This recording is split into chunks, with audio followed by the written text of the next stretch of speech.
Why is this woman disturbing me? I didn't leave home to answer calls every minute, and I didn't come to Lagos to live a small life. Mama, please, I have nowhere else to go. When I warned you, you would not listen. So leave this place right now. I don't ever want to see you. The day I spat on everything my mother built for me and walked out of her compound with one bag and a borrowed dream, that was the day my real suffering began. I just didn't know it yet. My name is Sheila Efe Briggs, and I want to tell you my story, not because it is pretty, but because it is true, and because somewhere out there, someone is making the same mistakes I made, wearing the same pride I wore, and heading toward the same wall I crashed into. I grew up in Ughelli, a small, dusty town in Delta State, where everybody knew your name, your mother's name, and exactly how many tubers of yam your father had in his barn. We were not rich, but we were not suffering either. My mother, Flora, was a trader. She sold provisions, tinned tomatoes, Maggi cubes, sugar, sachet water from a small shop in front of our house. My father, Festus, drove a commercial bus. Every morning he left before the sun. Every night he came back smelling of engine oil and hard work. We ate, we had clothes, we went to school. But I hated it. I hated the mud on the road when it rained. I hated how everyone's business was everyone else's business. I hated that our generator ran for only 2 hours a night. I hated that my school uniform had been washed so many times it turned from white to a tired, sorry grey. I hated that the most exciting thing that happened in Ughelli was when Pastor Gideon's wife, Rebecca, wore a new lace fabric to church and the women whispered about it for 3 Sundays straight. I hated ordinary, and I swore with everything inside me that ordinary was not where I would die. My escape plan had a name. Her name was Cynthia. Cynthia was my cousin. She had moved to Lagos 4 years before me, and every December when she came back to the village, she came back like a movie.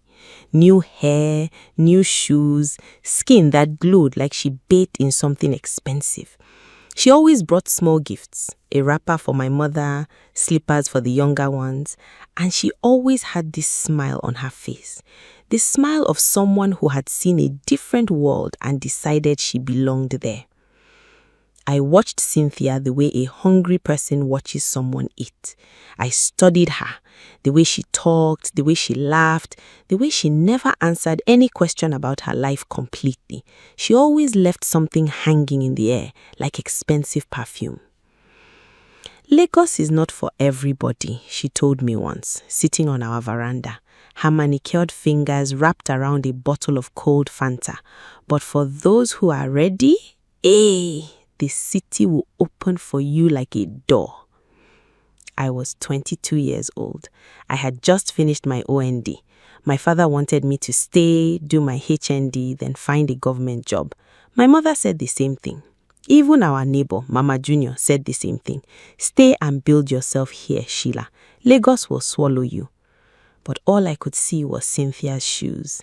All I could smell was that perfume. The morning I left, my mother held my hands at the door. Her hands were rough. Years of washing, cooking, and carrying had taken the softness out of them. She held my hands and she looked into my eyes the way only a mother can, like she was reading something written deep inside me that even I could not see. Sheila, she said quietly, when this world shakes you, and it will shake you, remember that this ground you are standing on will always hold you. I smiled at her, I hugged her, and in my heart I said, that is what people who never left say.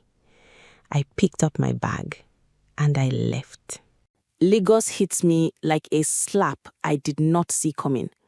The noise alone was something I was not prepared for. From the moment the bus rolled into Ojota, it was like someone turned the volume of life all the way up and broke the knob. Horns, hawkers, People shouting, pushing, moving in every direction at the same time. The air tasted like exhaust fumes and ambition mixed together. The sun in Lagos was different too. It did not warm you, it pressed down on you, like it was trying to flatten you into the concrete. Cynthia picked me up. She came in an Uber, which was already the most impressive thing I had ever seen someone do just to pick a person from a park. She was wearing a bodycon dress, gold earrings, and shoes that clicked on the ground like a statement. She hugged me, and I smelled that perfume again. Up close, it was even more overwhelming.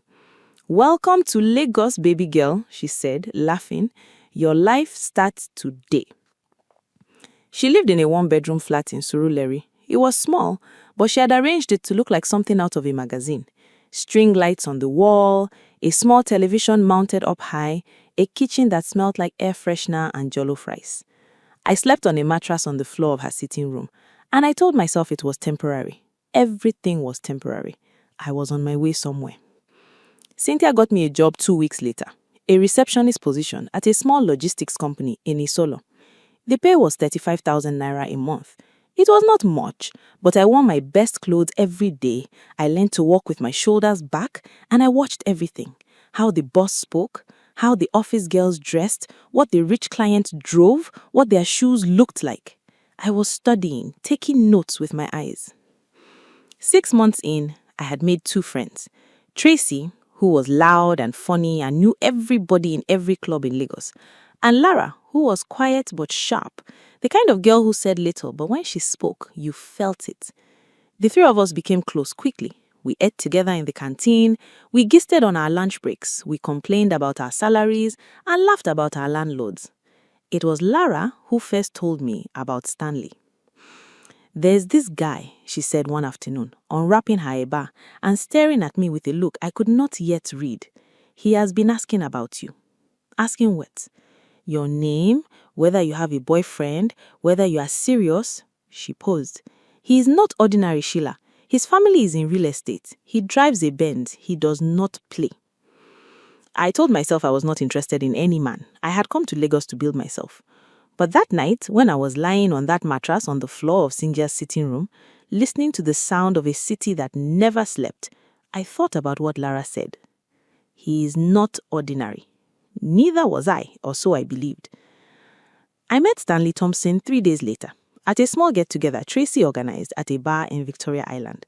And the moment I saw him, something inside me did something I did not give it permission to do. He was tall, clean, the kind of man who looked like money without trying, like even his silence was well-funded. He had a calm about him, an ease, like the world had never once been difficult for him. He walked toward me with a drink in his hand and a smile that said he already knew how this evening was going to end. "You must be Sheila," he said. "And you must be Stanley," I replied. He laughed, low and warm. "Lara talks too much." We talked for 2 hours straight that night. He was charming, intelligent. He knew about things, business, travel, the world beyond Nigeria. He had been to Dubai twice. He talked about London like he had a house there. He looked at me like I was the most interesting person in the room, and I, God forgive me, I believed every single second of it. By the time I got home that night, I was not thinking about building myself anymore. I was thinking about Stanley Thompson. And that, right there, was where the real story began to turn dark. If you are watching this and you have ever lost yourself trying to become someone else, this chapter is for you. And before we go further, if this story is already hitting you somewhere real, please subscribe because this is just the beginning. The worst is still coming, and so is the redemption.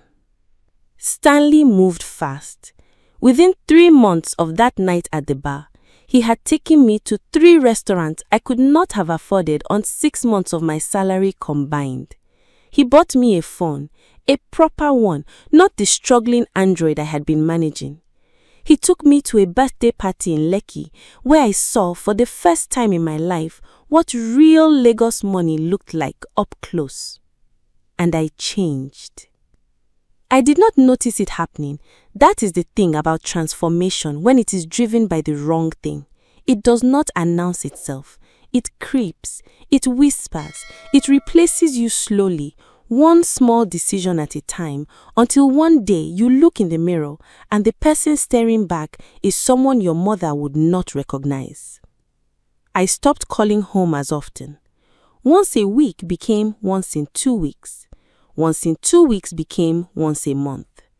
My mother would call and I would see her name on the screen, and I am ashamed to say this, sometimes I would press the side button and send her to voicemail.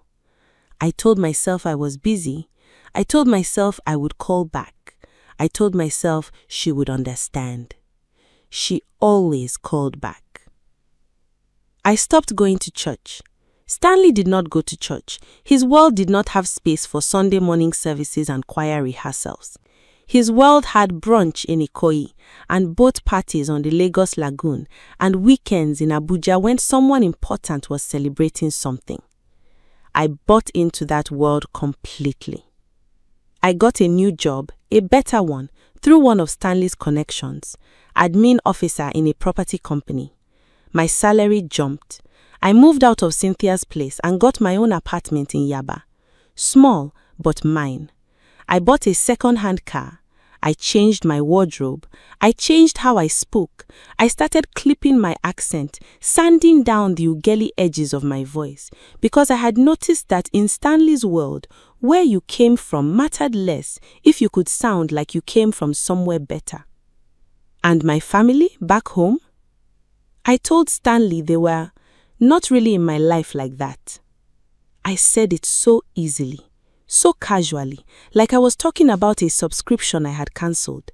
Like my mother, the woman who had stood at the door holding my rough hands, looking into my eyes with everything she had, was just background noise from a life I had decided to delete. The worst part is I believed what I was saying. Then came the wedding talk.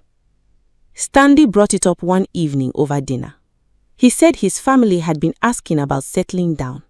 He said he saw a future with me. He said all the right things in the right restaurant, under the right lighting, with the right wine in the glass. And I, stupid, glittering, city-drunk Sheila, I said yes before he even finished the sentence. But then something happened. His mother, Regina Thompson, invited me to their family home in Ilupeju for a Sunday lunch. And the moment I walked through that gate, I understood that Stanley's world had rules I had never been shown. Regina was the kind of woman who smiled with her mouth while her eyes ran a full background check on you. She was dressed simply, but that simplicity cost more than my rent. She had the quiet authority of someone who had spent decades deciding who was worthy and who was not. She shook my hand. She smiled. She offered me food. And then, right there at that dining table, with Stanley sitting beside me saying nothing, absolutely nothing, she looked me straight in the eye and said, "Sheila, where exactly is your family from?" I told her, "Ughelli, Delta State." She nodded slowly, the way you nod when someone confirms a suspicion. "And your father, what does he do?" "He drives," I said. Then quickly, too quickly, I added, "He runs a transport business." A transport business. That is what I called my father's commercial boss. The man who woke up before sunrise every day of his life to carry strangers from one junction to another so that his daughter could eat and go to school. I dressed him up in 3 words and hoped it would be enough. Regina smiled again. "Lovely," she said. But her eyes said something completely different. And Stanley, my Stanley, the man who looked at me like I was the most interesting person in the room, he changed the subject. He did not defend me. He did not say a word. I found out I was pregnant on a Tuesday morning. I was alone in my Yaba apartment. The test strip was shaking in my hand. Or maybe my hand was shaking. I cannot remember. What I remember is the silence, the thick, pressing silence of that small bathroom, the sound of traffic outside, someone frying something in the compound below, life going on completely normally while everything inside mine was breaking open. I called Stanley. He did not pick up. I called again and again. The fourth time he picked up and I could hear noise in the background, voices, music, the clinking of glasses. Sheila, I am in a meeting. Stanley, I need to talk to you. It is important. A pause. I will call you back. He did not call back that night. He came to my apartment the next evening. He sat on my small sofa and I told him. I watched his face.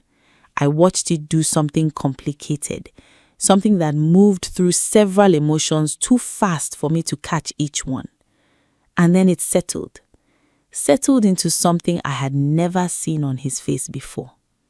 Distance. Are you sure it is mine? He asked. The air left my body.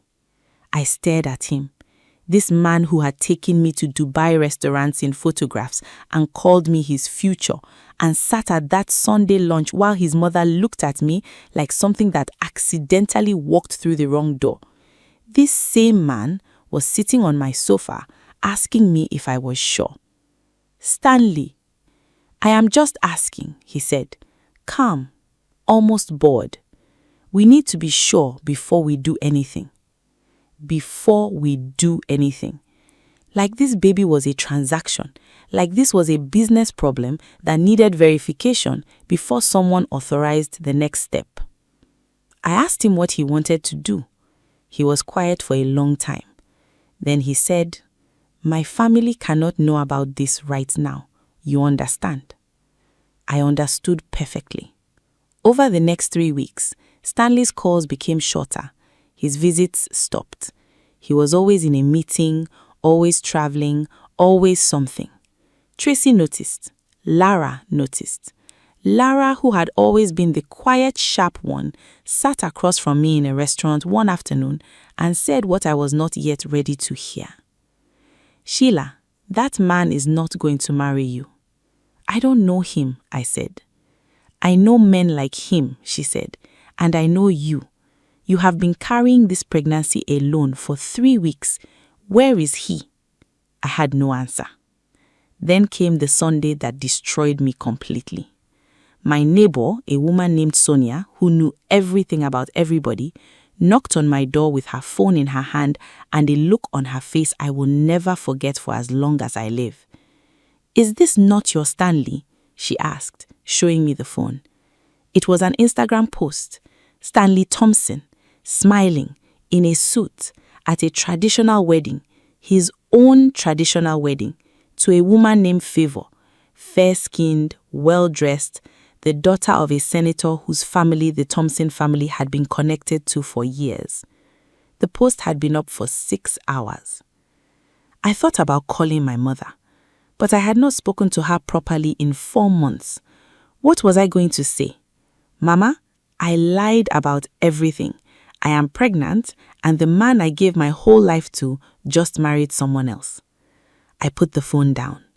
I sat on the floor of my apartment, and for the first time since I left Ogeli, I cried the way I used to cry as a child, with my whole body, with no sound, with my hands pressed over my mouth so nobody outside could hear.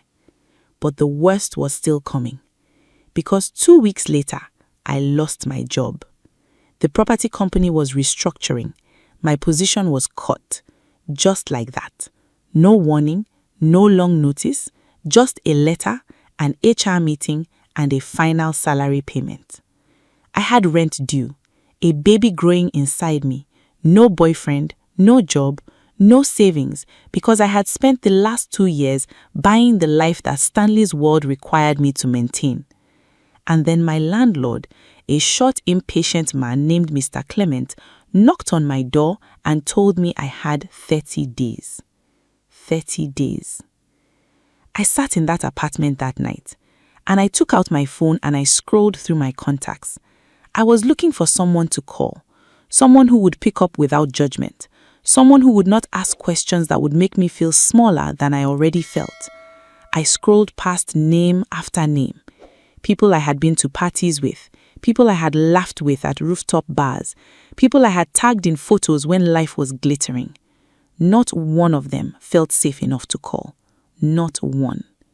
And that silence, the silence of a full contact list with nobody to call, that was the loneliest sound I have ever heard in my life.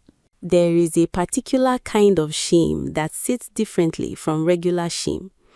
Regular shame is what you feel when you make a mistake in public. You look down, you apologize, time passes, you move on. But the shame of going back to people you abandoned, people you embarrassed, people you looked down on while your wig was fresh and your life looked like something, that shame is a different weight. It does not sit on your shoulders. It sits inside your chest, pressing against your lungs, making every breath feel like an effort. I packed what was left. I sold some things, my second-hand car, some clothes, a small electronics item to cover the transport and keep a little in my pocket. I did not tell anyone I was coming. What would I see? Hello, it is Sheila, the one who told you Lagos was going to make her great. I am coming back. I am pregnant and I am broken. The bus ride from Lagos to Geli took 6 hours. 6 hours of watching the city disappear behind me. 6 hours of sitting with everything I had done, every call I had ignored, every lie I had told, every time my father's boss as a transport business, every time my mother's voice on the phone had carried a longing I had been too busy, too important, too city to respond to properly. I stared out the window, and the landscape changed slowly from concrete and noise to green, to wide skies, to the kind of quiet that only exists far from the city. And something inside me, something I had not felt in years, began to break open. Not the breaking of collapse, a different kind, the breaking of something that had been sealed shut for too long. We arrived at night. The ugeli I stepped back into smelled like rain on red earth, like smoke from a neighbor's fire, like the particular darkness that comes when generator time is over. It smelled like home. And my body, my tired, humiliated body recognized it before my mind could stop it. I walked to my mother's compound. The gate was old, still the same green paint, now more rust than green. I stood outside it for a long time, long enough that the night sounds, crickets, a distant dog, someone's television started to feel like company. Then I knocked. I heard footsteps, then silence, then the gate opened. My mother stood there, Flora Briggs, in her wrapper and house slippers, her hair tied with a scarf, looking exactly like she had looked the morning I left, except that time had added lines to her face that I was not there to see form. She looked at me, at my face, at my stomach, at the bag in my hand. She did not say, "I told you so." She did not ask a single question. She just opened her arms, and I walked into them, and I held her, and I smelled her, the warm, familiar smell of shea butter and life, and I cried in a way that I have no words for. I cried from somewhere so deep inside me that I did not know that place existed. I cried for every ignored call, for every lie, for Stanley, for the baby, for the version of myself I had murdered trying to become someone shinier. My mother held me. She held me the way she used to hold me when I was small and the world was too big. She held me and she said nothing. She just patted my back slowly, over and over, like she was calming something that had been running and finally stopped. "Come inside," she said, at last. 2 words. After everything, 2 words. Come inside. My father was awake. He was sitting in the parlor with a devotional open in his lap, the small reading lamp making his face look older than I had ever let myself see. He looked up when I walked in. Our eyes met, and Festus Briggs, who was not a man of many words, who drove that bus in the rain and in the heat without complaint for 20 years, he cleared his throat, closed his devotional, and stood up. "Sit down," he said. "You must be tired." That was all. No lecture, no anger, no "we told you so." Just sit down, you must be tired. I sat, and I let the house hold me. But what I did not know, what I was about to find out, was that Ugeli had been watching, and not everyone was going to welcome me back with open arms. Word spread the way it always does in small towns. Not through any announcement, but through the invisible network of eyes and mouths that has always existed in places where everyone knows everyone. By the third day, I knew people were talking. Mama Junior, the same woman who had warned me not to go to Lagos, passed our gate twice in one morning. Twice! The second time, she slowed down just enough for me to see the satisfaction on her face, like something she had predicted had come to pass, and she wanted credit for it. In the market, I heard a woman say to another, in a voice not quite loud enough, "That Sheila girl that was forming big Lagos, she don't come back with belle." At church on Sunday, because my mother would not let me stay home, because in Flora Briggs' house, Sunday meant church, I sat in the pew and felt the stares on my skin like heat. People glanced, looked away, glanced again. A woman I had grown up with shifted slightly in her seat when I sat near her, like pregnancy outside marriage was something she could catch. Pastor Gideon preached about the prodigal children of this generation. He did not say my name, he did not have to. Rebecca, his wife, looked at me from the front row with a smile that said everything a Christian woman is not supposed to say out loud. I wanted to disappear, but I stayed seated because something my mother had said the night before was sitting with me, quiet and solid. Let them talk, Sheila. Their talking cannot add to you or remove from you. Sit still and let God do what only He can do. So I sat still. And then something happened that I did not see coming. Her name was Ruth Edafe, a quiet woman who had always lived at the edge of this community, never quite fitting in, never quite loud enough to be noticed. She was a nurse at the local clinic. She had never been particularly close to my family, but she stood up from her pew that Sunday and she walked to the back where I was sitting and she sat down beside me, just like that. She did not say anything for a while. We just sat there together. And that one act, one woman deciding to sit beside me in full view of every watching eye, changed the temperature of that church. After the service, she pressed her number in my hand. "Come to the clinic tomorrow," she said. "We will check on the baby, no charge." And just like that, one crack of light. Then came Lara. Quiet, sharp Lara who had always told me the truth.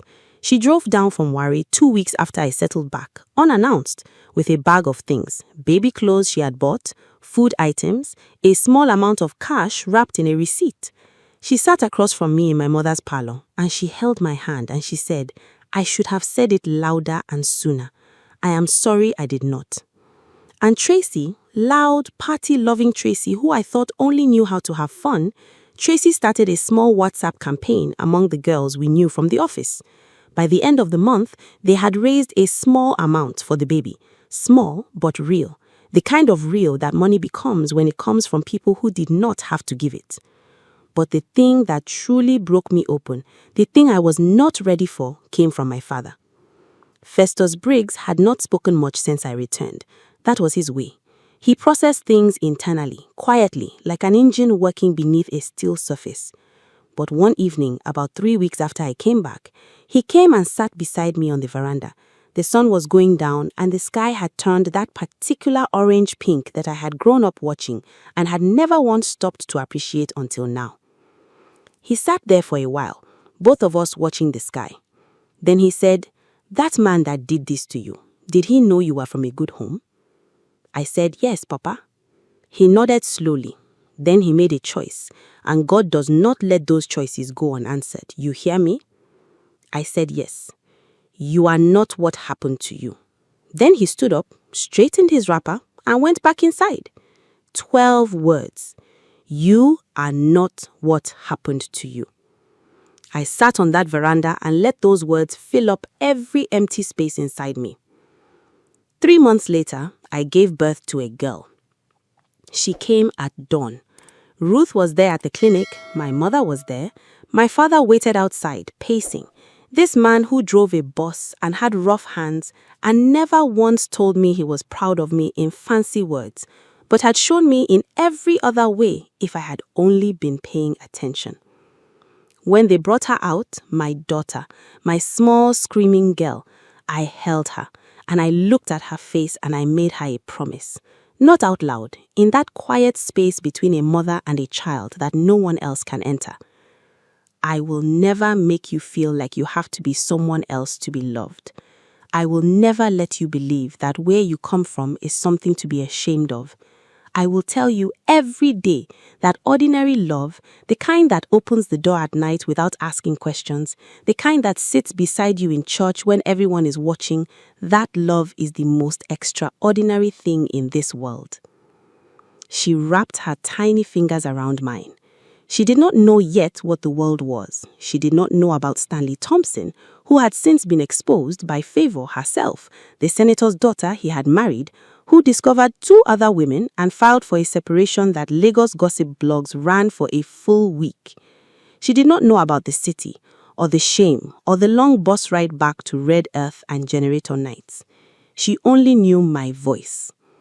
And I decided from that moment that my voice would be the first thing she trusted, that it would be a voice that told the truth, that it would be a voice that sounded like home.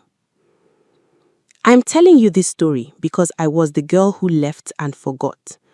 I was the girl who dressed shame in designer language and called it ambition, who mistook a man's attention for love and a city's glitter for a life, who buried the people who had always been her ground because the ground was not shiny enough. And this city, that loud, beautiful, brutal city, it took everything I had given it that did not belong to it in the first place. It took my pride, my performance, my pretending. And then it sent me back, broken, to the people I had broken, who took me in anyway. If you are somewhere in this story, if you recognize yourself in the girl with 1 bag and a borrowed dream, or the mother standing at the gate, or the father with 12 words on a veranda at sunset, then you already know what this story is really about. It is not about Lagos. It is not about Stanley. It is about the thing we run from that turns out to be the only thing that can save us. It is about home. If this story moved you, if it stayed with you, please share it with someone who needs to hear it. And if you haven't already, subscribe, because every week we tell the stories that the world forgets to tell.